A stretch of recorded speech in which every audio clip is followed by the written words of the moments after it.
அனைவருக்கும் வணக்கம். நான் அஸ்ட்ராலஜர் சித்தம் செல்வராஜ், திருச்சி மாவட்டம் முசிறி தாத்தையங்கார்பேட்டையில இருந்து பேசுறேன். தாப்பேட்டை.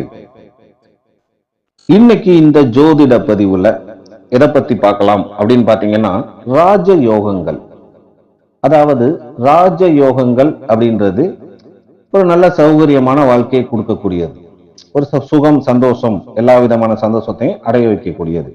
ஆனா அதை எல்லாத்துக்கும் அந்த மாதிரி அடைய வச்சிருதா அப்படின்னா அப்படி கிடையாது. இப்போ ராஜ யோகங்கள் அப்படின்றது ஒரு ஜாதகத்துல எவ்வளவுதான் இருந்தாலும் குறிப்பிட்ட தசா புத்தி வரணும்.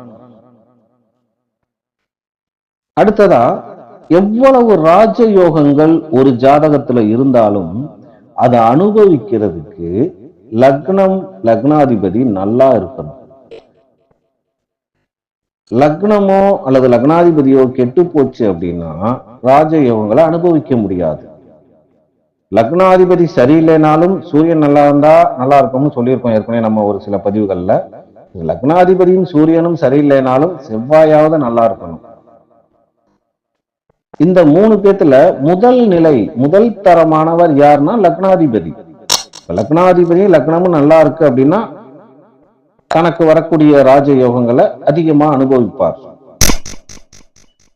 லக்னாதிபதி சரியில்லை அப்படின்னா, சூரியன் மட்டும்தான் நல்லா இருக்காருன்னா அதுக்கு தகுந்த மாதிரி குறையும் அந்த சந்தோஷங்களை அனுபவிக்கக்கூடிய ஒரு தன்மை. செவ்வாய் மட்டும்தான் நல்லா இருக்காருன்னா அப்பவும் குறையும் அந்த நல்லா இருக்கக்கூடிய ஒரு சுக சந்தோஷம் அப்படின்றது. எவ்வளவு ராஜயோகம் இருந்தாலும் அப்படித்தான். இப்போ இங்க ஒரு சில விதிமுறைகள் மட்டும்தான் சொல்ல போறேன் இந்த வீடியோல. இப்போ பாரம்பரிய ஜோதிடத்துல பாத்தீங்கன்னா எக்கச்சக்கமான விதிமுறைகள் இருக்கு. ராஜயோகங்கள் எல்லா விஷயத்துக்குமே, ஒரே விஷயத்துக்கு ஆயிரக்கணக்கான விதிமுறைகள் இருக்கு. இதுல ஒரு சில யோகங்களை பத்தி மட்டும் இந்த பதிவுல நான் சொல்றேன். இந்த மாதிரி கருத்துக்கள் எல்லாம் புதிதாக தோன்றிய ஜோதிடத்தில் இருக்காது. பாரம்பரிய ஜோதிடத்துல மட்டும்தான் இந்த மாதிரி விதிமுறைகள், இந்த மாதிரி பலன்கள்லாம் நாம தெரிஞ்சுக்க முடியும். புதிய ஜோதிட முறை அப்படின்றது நான் தவறுன்னு சொல்லல. ஆனால் எத்தனை ஜோதிட முறை வந்தாலும் சரி, இந்த பாரம்பரிய ஜோதிடத்து முன்னாடி அதெல்லாம் நிக்க முடியாது. நீங்க எத்தனை ஜோதிட முறை கண்டுபிடிச்சாலும் படிச்சாலும் பாரம்பரியத்தை குறை சொல்லாமல் இருந்தால் மட்டுமே ஜோதிடம் நன்றாக வரும் பலன் சொல்றதுக்கு, இல்லைன்னா வராது. சரி, இந்த பாரம்பரிய ஜோதிடத்துல இவ்வளவு விதிமுறைகள் இருக்கு, இதை எல்லாத்தையும் படிச்சு மைண்ட்ல வச்சுக்கிட்டு ஞாபகம் வச்சுட்டு பலன் சொல்ல முடியுமா?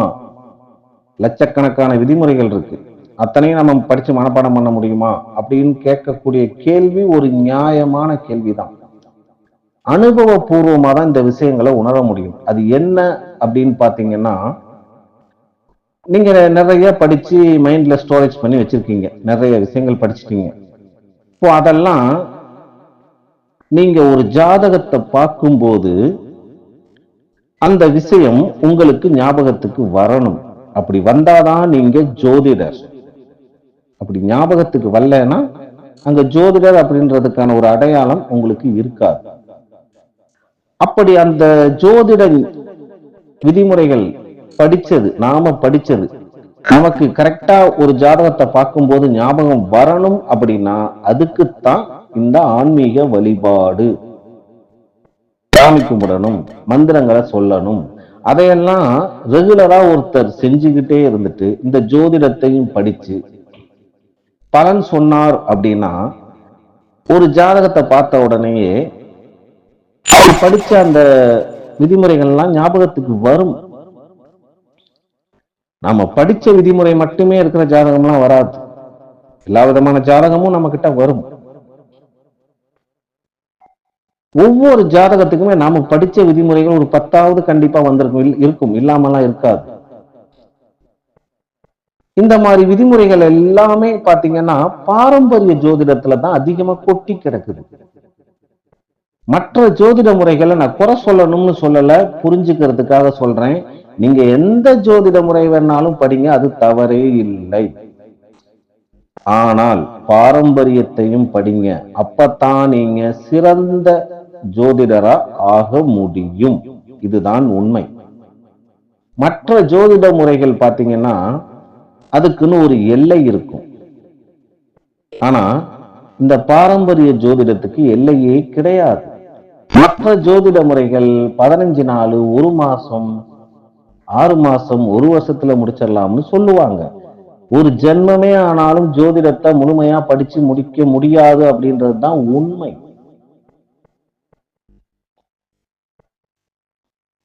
அதனால எல்லாருமே என்ன பண்றீங்க, பாரம்பரிய ஜோதிடத்தை படிச்சீங்கன்னா நீங்க சிறந்த ஜோதிடரா ஆகலாம்.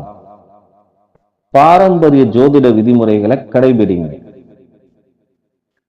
மற்றபடி உங்களுடைய அறிவுக்கு என்னென்ன விஷயங்கள் கண்டுபிடிக்கணும் அல்லது கத்துக்கணும் தோணுதோ அது தானா வரும், அதையும் பயன்படுத்துங்க, வேணான்னு சொல்லல. ஆனால் பாரம்பரிய ஜோதிடத்தை விட்டுறாதீங்க. ஓகே, இப்போ நாம வீடியோக்குள்ள போகலாம். இந்த ராஜ யோகங்கள் அப்படின்றது பாத்தீங்கன்னா அவங்க ஜாதக தகுதிக்குள்ளதான் வேலை செய்யும். ஜாதக தகுதினா என்ன? முதல்ல ஒரு ஜாதகம் நல்லா இருக்குது அப்படின்னா அந்த ஜாதகம் லக்னம், அதாவது விதி, மதி, கதி. விதி அப்படின்னா லக்னம், மதி அப்படின்னா சந்திரன், கதி அப்படின்னா சூரியன். ஒரு ஜாதகத்துல லக்னம், சூரியன், சந்திரன் நல்ல நிலையில இருக்கணும். இதுல ஏதாவது ஒண்ணு கெட்டு போனுச்சுன்னா அது சார்ந்த விஷயங்கள்ல மைனஸ்ன்றது இருக்கும். அந்த ராஜயோகத்தை முழுமையா அனுபவிக்க முடியாது. ஒரு ஜாதகத்துல ரொம்ப ரொம்ப அவசியமானது விதி, மதி, கதி, லக்னம், சூரியன், சந்திரன்.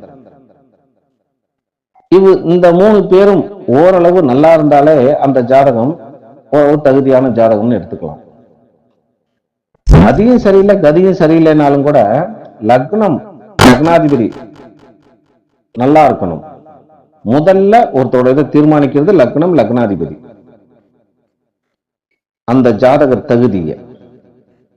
மற்றபடி வாழ்க்கைக்கு மொத்தமா கொண்டு போய் நல்லபடியா சேர்க்கக்கூடியது இந்த விதி, மதி, கதி 3மே இணைஞ்சு.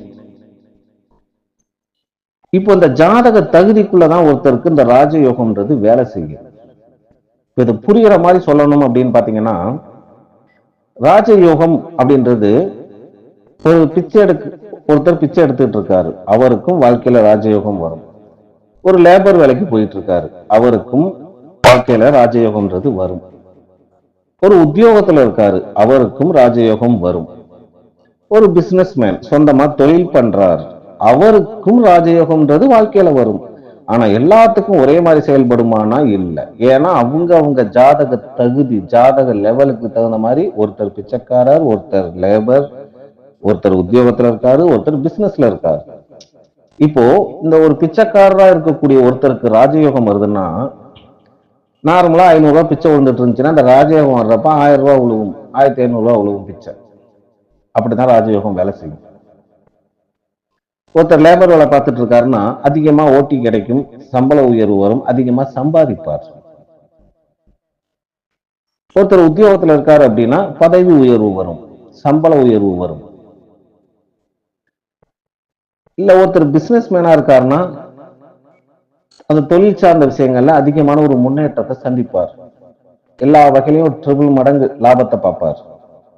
சரி, இதுலயும் தகுதிக்கு மீறின ராஜயோகம் வராதானா? வரும். இப்போ ஒரு பிச்சைக்காரருக்கோ இல்ல லேபர் வேலை பார்க்கறவருக்கோ ராஜயோகம் வருது, ஆனா அவங்களுக்கு கோடிக்கணக்கில் கொடுத்தாங்க. எப்படி கொடுப்பாரு கடவுள்? அதுக்குத்தான் இந்த சூதாட்டம் சார்ந்த விஷயங்கள் இருக்கு. எத்தனையோ நீங்க பேப்பர்ல படிச்சிருப்பீங்க, சாதாரண ஆளுங்களுக்கு கோடிக்கணக்கில் பிரைஸ் விழுந்திருக்கும். ஆண்டவன் ஒருத்தருக்கு கொடுக்கணும்னு முடிவு பண்ணிட்டாருன்னா அந்த ராஜயோகம் இருக்கு அப்படின்னா ஏதோ ஒரு வகையில கொடுத்துருவார். எனக்கு தெரிஞ்சு ஒரு சின்ன அனுபவம் தான், ரொம்ப எல்லாம் நீண்டுகிட்டு போவாது, இதை மட்டும் கேளுங்க. ஒரு 2018 ஒருத்தர் பாத்தீங்கன்னா கேரளாவில் தான் இந்த சம்பவம் நடந்துச்சு. டெய்லியும் குழுக்கள் நடக்கக்கூடிய விஷயம். அந்த சீட்டு டாக்டர் சீட்டு. ஒருத்தர் அவர் ஃப்ரெண்டு சும்மா தான் நின்றுட்டு இருந்தாரு. அவருக்கு அந்த லாட்டரி சீட்டு பழக்கம்லாம் கிடையாது. இவருக்கு தான் லாட்டரி சீட்டு பழக்கம் இருக்கு. இவர் என்ன பண்ணாரு, சும்மா அவர் ஒரு சீட்டை வாங்கன்னு சொல்லி வாங்க வச்சார்.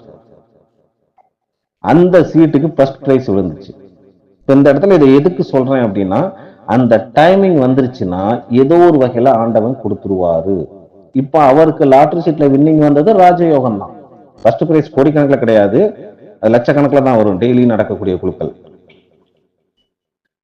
இந்த மாதிரி தான் ராஜயோகம் வேலை செய்யும். அவங்க தகுதிக்குள்ளதான் கிடைக்கும், நடக்கும் எதுவுமே. இப்போ ஒரு சில விதிமுறைகளை மட்டும் இந்த பதிவுல பார்க்கலாம். அந்த ஒரு சில விதிமுறைகள் என்ன அப்படின்னு பாத்தீங்கன்னா, நீங்க எந்த லக்னத்துல பிறந்திருந்தாலும் சரி, லக்னம் அப்படின்றது 1ஆம் பாவகம். அந்த லக்னத்திலேயோ அல்லது சுகஸ்தானம் அப்படின்னா 4ஆம் பாவகம், அந்த 4ஆம் பாவகத்திலேயோ அல்லது ஆயுஷ்தானம் 8ஆம் பாவகம் 1, 4, 8ல இந்த பாவகங்கள்ல சூரியனும் புதனும் சேர்ந்து இருந்தால் ராஜயோகத்தை கண்டிப்பா கொடுக்கும். படிச்சு பட்டம் பெறுவார்கள். புதாதித்ய யோகம் சூரியன் புதன் சேர்ந்து இருந்தா உண்டு. அது எல்லா இடத்தையும் விட இந்த 1, 4, 8ல சேர்ந்து இருக்கிறது முதல் தரமான புதாதித்ய ராஜயோகம். அப்பங்க படிப்பு வந்துட்டாலே அறிவு வந்துடும், அறிவு வந்துட்டாலே அந்தஸ்து வந்துடும், எல்லாமே தானா கிடைச்சிடும். இப்ப இந்த சூரியன் புதன் 1, 4, 8ஆம் பாவகத்துல சேர்ந்திருந்தா ராஜயோகம். இது ஒரு விதிமுறை. அடுத்ததா ஒரு விதிமுறை என்ன அப்படின்னு பாத்தீங்கன்னா, ரிஷபம், சிம்மம், கடகம், கன்னி இந்த லக்னத்துல ஒருத்தர் பிறந்திருந்து லக்னமோ அல்லது ராசியாவோ, ரிஷபம், கடகம், சிம்மம், கன்னி லக்னமோ அல்லது ராசியாகவோ உங்களுக்கு இருந்து உங்களுக்கு எந்த திசை நடந்தாலும் சரி சந்திர புத்தி வந்துச்சு அப்படின்னா அது ஒரு ராஜயோகமான புத்தியா இருக்கும். அந்த ராஜயோகமும் ஜாதக தகுதிக்குள்ளத்தான் நல்லது நடக்கும், அதை மறந்துடக்கூடாது. அடுத்ததா பாத்தீங்கன்னா 2 கிரகம் அல்லது 3 கிரகம் கூட வச்சுக்கோங்க, திக்பலம் ஆகியிருந்தால் ராஜயோகம் கண்டிப்பா உண்டு. திக்பலம் அப்படின்னா என்ன? லக்னத்துல குருவும் புதனும் திக்பலம் ஆவாங்க, அதிகமா வலிமையாவாங்க. அதாவது திக்பலம் அப்படின்றது திசை பலம். லக்னத்துல குருவும் புதனும் திக்பலம் ஆவாங்க, அது ஒரு வலிமையான அமைப்பு. அதை பத்தி விரிவா சொன்னா அதுக்கே இந்த பதிவு வீடியோ சரியா போயிடும், அதனால சுருக்கமா சொல்றேன். லக்னத்துல குருவும் புதனும் திக்பலம். லக்னத்துக்கு 4ஆம் பாவகத்துல சுக்கிரனும் சந்திரனும் திக்பலம், அதாவது சுகஸ்தானத்துல. அடுத்ததா லக்னத்துக்கு 7ஆம் பாவகத்துல சனி பகவான் திக்பலம் ஆகிறார். அடுத்ததா பாத்தீங்கன்னா லக்னத்துக்கு 10ஆம் பாவகத்துல சூரியனும் செவ்வாயும் திக்பலம் ஆகிறாங்க. இதுல ஏதாவது ஒரு 2 கிரகம் திக்பலமா இருந்தாலும் அது ராஜயோகம் உள்ள ஜாதகம். அடுத்ததா பாத்தீங்கன்னா 6ஆம் அதிபதி எந்த லக்னமா இருந்தாலும் சரி, நீங்க 6ஆம் அதிபதி, 8ஆம் அதிபதி, 12ஆம் அதிபதி இவங்க அதே வீட்டுல அப்படியே இருந்தாலும் சரி, அல்லது 6, 8, 12ஆம் அதிபதிகள் சேர்ந்து இந்த 6, 8, 12 ஏதோ ஒரு இடத்துல இருந்தாலும் சரி, அல்லது 6, 8, 12ஆம் அதிபதிகள் மாறி மாறி ஒருத்தருக்கு ஒருத்தர் வேற வேற வீட்டுல இருந்தாலும் சரி. இப்போ உதாரணமா சொல்லணும்னா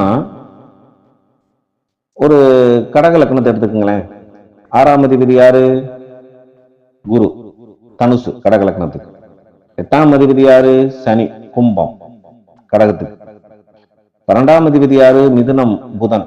இப்போ உதாரணமா இந்த கடக லக்னத்துல பிறந்தவங்களுக்கு 6, 8ஆம் அதிபதி குரு, புதன், சனி இந்த 3 பேரும் இந்த தனுசு, மிதுனம், கும்பத்துல அங்கேயே அப்படியே இருந்தாலும் சரி, அல்லது மாறி உட்கார்ந்து இருந்தாலும் சரி, அல்லது 3 பேரும் சேர்ந்து இந்த 6, 8, 12 இருந்தாலும் சரி, அல்லது 2 பேர் இந்த 3 பேர்ல 2 பேர் 6ஆம் வீட்லயும் ஒருத்தர் 12ஆம் வீட்லயும் இருந்தாலும் சரி, இது ராஜயோகம்.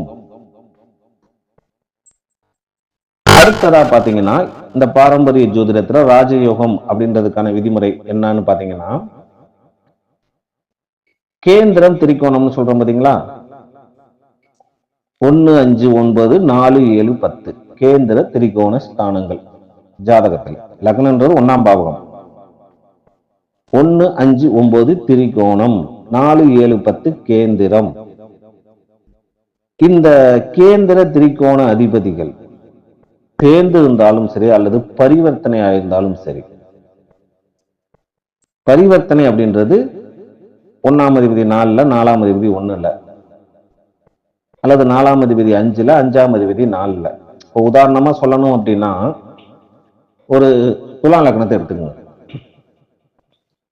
மகரத்துல சுக்கிரன், துலாம்ல சனி இருந்தா, இப்ப மகரம் வீடு சனியோட வீடு, அங்க சுக்கிரன் இருக்காரு. துலாம் சுக்கிரனோட வீடு, அங்க சனி இருக்காரு. அப்படின்னா 1 4ஆம் அதிபதி இல்லைங்களா, பரிவர்த்தனை. அல்லது இந்த 1 4ஆம் அதிபதிகள் சேர்ந்து இருந்தாலும் சரி, ராஜயோகம் அப்படின்றது கண்டிப்பா அவங்க வாழ்க்கையில உண்டு. அடுத்ததா பாத்தீங்கன்னா இன்னொரு ராஜயோகம் என்ன அப்படின்னு பாத்தீங்கன்னா, சந்திரன் உங்க ஜாதகத்துல ராசி சக்கரத்திலையும் நவாம்சத்திலையும் ஒரே ராசியில இருக்கணும். அதுக்கு பேரு வர்க்கோத்தமம். உதாரணமா பாத்தீங்கன்னா ஒரு கடக லக்னத்தை எடுத்துக்கோங்க. புனர்பூசம் 4ஆம் பாதத்துல ஒருத்தர் பிறந்துட்டாரு அப்படின்னா, புனர்பூசம் ஜென்ம நட்சத்திரமா அமைஞ்சு புனர்பூசம் 4ஆம் பாதத்துல ஒருத்தர் பிறந்தால் ராசியிலையும் கடகராசியா இருக்கும், அம்சத்திலையும் கடகராசியா இருக்கும். இந்த மாதிரி எல்லா ராசிக்குள்ளேயுமே இருக்குது. அது பிறக்கக்கூடிய அந்த சந்திரன் இருக்கக்கூடிய பாதத்தை பொறுத்து வர்க்கோத்தமம் ஆகிறது அப்படின்றது. இப்போ மேசம் ராசியில பாத்தீங்கன்னா அஸ்வினி 1ஆம் பாதத்துல பிறந்தா வர்க்கோத்தமம் ஆவார், அம்சத்திலையும் அதே ராசி தான் வரும். ரிஷபத்துல பாத்தீங்கன்னா ரோகிணி 2ஆம் பாதத்துல பிறந்தா அது வர்க்கோத்தமம் ஆகும். மிதுன ராசியில பாத்தீங்கன்னா புனர்பூசம் 3ஆம் பாதத்துல ஒருத்தர் பிறந்தார்னா அது வர்க்கோத்தமம் ஆகும். கடகத்துக்கு புனர்பூசம் 4ஆம் பாதம் வர்க்கோத்தமம். சிம்மம் அப்படின்றதுக்கு பூரம் 1ஆம் பாதத்துல ஒருத்தர் பிறந்தா வர்க்கோத்தமம் ஆகும். கன்னி, இந்த கன்னி ராசியில பிறந்தவங்களுக்கு பாத்தீங்கன்னா சந்திரன் சித்திரை 2ஆம் பாதத்துல இருந்தார் அப்படின்னா கண்டிப்பா அது வர்க்கோத்தமம் ஆவார். துலாம் ராசியில ஒருத்தர் பிறக்கிறாங்க அப்படின்னா சித்திரை 3ஆம் பாதத்துல பிறந்தாங்கன்னா அது வர்க்கோத்தமம் ஆகும். விருச்சிக ராசியில ஒருத்தர் பிறக்கிறாங்க அப்படின்னா அனுசம் 4ஆம் பாதத்துல பிறந்தாங்கன்னா அது வர்க்கோத்தமம் ஆகும் சந்திரன். தனுசு ராசியில ஒருத்தர் பிறக்கிறாரு அப்படின்னா உத்திராடம் 1ஆம் பாதத்துல பிறந்தாருன்னா சந்திரன் வர்க்கோத்தமம் ஆகும். மகர ராசியில ஒருத்தர் பிறக்கிறாரு அப்படின்னா உத்திராடம் 2ஆம் பாதத்துல பிறந்திருக்கணும், அப்போ சந்திரன் வர்க்கோத்தமம் ஆவாரு. கும்ப ராசியில ஒருத்தர் பிறக்கிறாரு அப்படின்னா சதயம் 3ஆம் பாதத்துல பிறந்திருக்கணும், அப்பதான் வர்க்கோத்தமம் ஆகும். மீன ராசியில ஒருத்தர் பிறக்கிறாரு அப்படின்னா ஆயில்யம் 4ஆம் பாதத்துல பிறந்திருக்கணும், அப்பதான் வர்க்கோத்தமம் ஆவாங்க. லக்னப்புள்ளி இப்படி அமைஞ்சாலும் அது யோகம் தான், வர்க்கோத்தமம் ஆயிரும். இப்போ சந்திரன் இந்த மாதிரி இருந்து வர்க்கோத்தமம் ஆகுதுன்னு வைங்க. வர்க்கோத்தமம் ஆகுது அப்படின்னா அந்த சந்திரனை குரு, சுக்கிரன், செவ்வாய், சனி பார்த்தாங்க அப்படின்னா அந்த அமைப்பு ராஜயோகமான ஒரு அமைப்பு. அது ராசி கட்டத்துல பார்த்தாலும் சரி அல்லது நவாம்ச கட்டத்துல பார்த்தாலும் சரி, இந்த ராஜயோக அமைப்பு உண்டு. அடுத்ததா பாத்தீங்கன்னா இப்போ ராசிக்கு சொன்ன மாதிரிங்களா சந்திரன் வர்க்கோத்தமம் ஆகிறது, அதே மாதிரி லக்னமும் வர்க்கோத்தமமாகி இருந்து குரு, சுக்கிரன், புதன் இந்த லக்னத்தை பார்த்தால் கண்டிப்பா அதுவும் ராஜயோகமான அமைப்பா இருக்கும். சந்திரன் வர்க்கோத்தமமாகி குரு, சுக்கிரன், செவ்வாய், சனி பார்த்தா ராஜயோகம். லக்னம் வர்க்கோத்தமமாகி குரு, சுக்கிரன், புதன் பார்த்தால் அது ராஜயோகம். இந்த மாதிரி ராஜயோகங்கள் லட்சக்கணக்கில் இருக்குது பாரம்பரிய ஜோதிடத்துல. அதை பத்திலாம் இன்னும் மற்ற வீடியோக்குள்ள உங்களுக்கு நான் சொல்றேன். வீடியோவை ரொம்ப நீளமா போனா கேட்கறதுக்கும் பார்க்கறதுக்கும் போர் அடிச்சு போயிடும். தெளிவா நல்லா ஒரு விஷயத்த சொல்றேன், கேட்டுக்குங்க. இந்த பாரம்பரிய ஜோதிடத்தை பொறுத்த வரைக்கும் என்னையும் சேர்த்துதான் சொல்றேன். ஜோதிடருக்கு தெரியலேன்னு சொல்லி வேணா பல விஷயங்கள் இருக்கலாம், ஆனால் பாரம்பரிய ஜோதிடத்துல சொல்ல முடியாது அப்படின்னு சொல்லி எதுவுமே கிடையாது. கருவறையில இருந்து கல்லறை வரைக்கும் என்னென்ன விஷயங்கள் நம்ம வாழ்க்கையில இருக்குதோ அத்தனையும் சொல்ல முடியும் இந்த பாரம்பரிய ஜோதிடத்துல. எல்லாமே எனக்கு தெரியும்னு நான் சொல்ல வரல. எல்லாமே அந்த உலகத்துல யாருக்குமே தெரியாது. கற்றது கையளவு, கல்லாதது உலகளவு. பாரம்பரிய ஜோதிடத்தோட பெருமை இது. நமக்கு தெரியலேன்னு என்ன சொல்லலாம், அது என்னையும் சேர்த்துதான் சொல்றேன். ஆனால் சொல்ல முடியாத விஷயம் அப்படின்னு சொல்லி எதுவுமே கிடையாது. பாரம்பரிய ஜோதிடத்துல எல்லாமே சொல்ல முடியும்னு இருக்குது. அதுதான் இந்த பாரம்பரிய ஜோதிடத்தோட தனி பெருமை. வேற எந்த ஜோதிட முறைக்கும் இந்த மாதிரி ஒரு பெருமை எல்லாம் கிடையாது. அதனால நீங்க மற்ற ஜோதிட முறை படிங்க, அது உங்க விருப்பம். பாரம்பரிய ஜோதிடத்தை நம்புங்க. நீங்க பெஸ்ட் அஸ்ட்ராலஜர் ஆகலாம், ஃபர்ஸ்ட் அஸ்ட்ராலஜர் ஆகலாம், பெஸ்ட் அஸ்ட்ராலஜர் ஆகலாம். இந்த பதிவு உங்களுக்கு பிடிச்சிருந்தா இல்ல பிடிக்கும், கண்டிப்பா லைக் பண்ணுங்க, கமெண்ட் பண்ணுங்க, ஷேர் பண்ணுங்க. நம்ம சேனலை எல்லாரும் சப்ஸ்கிரைப் பண்ணுங்க. தொடர்ந்து எனக்கு ஆதரவு கொடுக்குமாறு அன்புடன் வேண்டி விரும்பி கேட்டுக்கொள்கிறேன். மீண்டும் இதேபோல் அடுத்து ஒரு நல்ல பதிவில் சந்திப்போம். அதுவரை உங்களிடமிருந்து விடைபெறுவது உங்கள் அஸ்ட்ராலஜர் சித்தம் செல்வராஜ். நன்றி, வணக்கம்.